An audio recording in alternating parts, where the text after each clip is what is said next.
Two police detectives arrive in a small mountain village. Commissioner Elizabeth Guardiano is called in to investigate the strange murder of a married couple, the husband and wife of which killed each other in an incredibly brutal way, and Frank de Roland hopes to find in this incident a clue to a series of mysterious disappearances of children in the surrounding settlements. In the basement of the dead couple's home, Elizabeth finds their son, but he is shocked and only repeats that his parents were taken by someone called Soul Eater. Usually, the careers of directors follow a parabolic trajectory. A debut of varying degrees of confidence is followed by more successful projects until the director hits his or her ceiling, after which begins a creative plateau and a slow decline.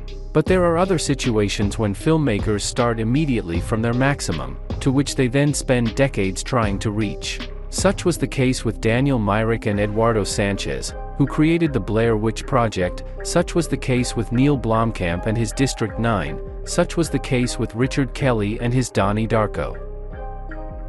The creative duo of French directors and screenwriters Julien Mori and Alexandre Bustillo, apparently, belongs to the same category. They made their big screen debut in 2007 with the thriller Inside, which became an important part of the new wave of French extreme cinema, but their next films Livid and Among the Living didn't get the same reaction, and their attempt to conquer Hollywood with another reboot of the cult Texas Chainsaw Massacre in 2017 failed. Their movie was better than the cheesy 3D production by John Lussenhop that preceded it, but it still didn't compare favorably to the original, the 2003 reboot, or their own Inside. Since then, Mori and Bustillo have made two more films and seem to be firmly entrenched in the category of professional craftsmen from whom no one expects surprises. The Soul Eater is unlikely to change this trend and will not lead the duo from the creative stagnation. It is a strong thriller, but it is made by people who are capable of more. This is the second project of the duo, written not by them. The plot is based on the novel by Frenchman Alexis Leipzger. This is a dark and brutal movie, trying to marry phlegmatic Scandinavian detectives and tough Hollywood thrillers like Seven and their French clones like Crimson Rivers.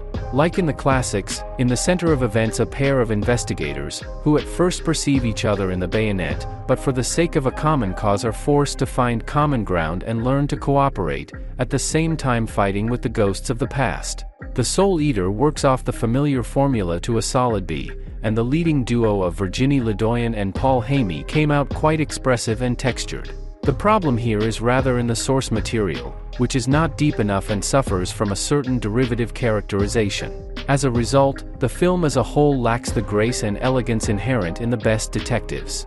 The authors prioritize exposition and the tone itself, trying to hook the viewer with atmosphere, fractured characters, and their view of the police procedural as a combination of psychological drama and graphic, almost horror-like violence.